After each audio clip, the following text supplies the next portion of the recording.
చిత్తూరు జిల్లాలో జరిగింది ఘోరమైన ప్రమాదం. నిజం. ఈ వార్త ప్రతి ఒక్కరిని కూడా కలిచివేస్తోంది. ఇవాళ బాధితులను పరామర్శించేందుకు ఏపీ ప్రభుత్వం తరలివచ్చింది. ఘటన జరిగిన వెంటనే నిన్న ఆరా తీసిన మంత్రులు ఇవాళ నేరుగా బాధితుల చెంతకు వెళ్లారు.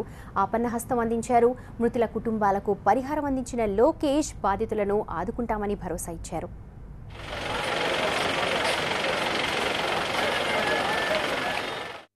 చిత్తూరు జిల్లా ఏర్పేడు మండల కేంద్రంలో మృత్యు లారీ సృష్టించిన బీభత్సం ఇంకా కన్నీరు తెప్పిస్తూనే ఉంది. బాధిత కుటుంబాలు గుండెలవసేలా రోధిస్తూనే ఉన్నాయి. క్షతగాత్రుల ఆర్తనాదాలు ఇంకా ఆస్పత్రిలో వినిపిస్తూనే ఉన్నాయి.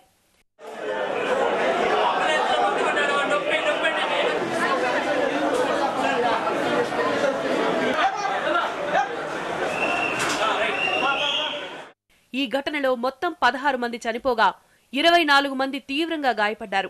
ఆస్పత్రిలో చికిత్స పొందుతోన్న వాళ్లలో 9 మంది పరిస్థితి విషమంగా ఉంది. ఘటన జరిగిన తర్వాత పరిస్థితి ఆరా తీసిన మంత్రులు కూడా ఇవాళ ఒక్కొక్కరుగా తిరుపతిలోని రుయా, స్విమ్స్ ఆస్పత్రులతో పాటు మృతుల స్వగ్రామాలకు వెళ్లి పరామర్శించారు.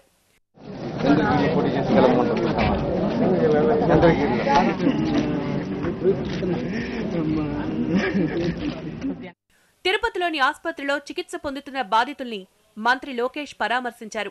క్షతగాత్రుల పరిస్థితి ఏంటన్నది డాక్టర్లని అడిగి తెలుసుకున్నారు. ఆస్పత్రి నుంచి మునగాలపాలెం వెళ్లారు లోకేష్. బాధిత కుటుంబాల్ని కలిశారు.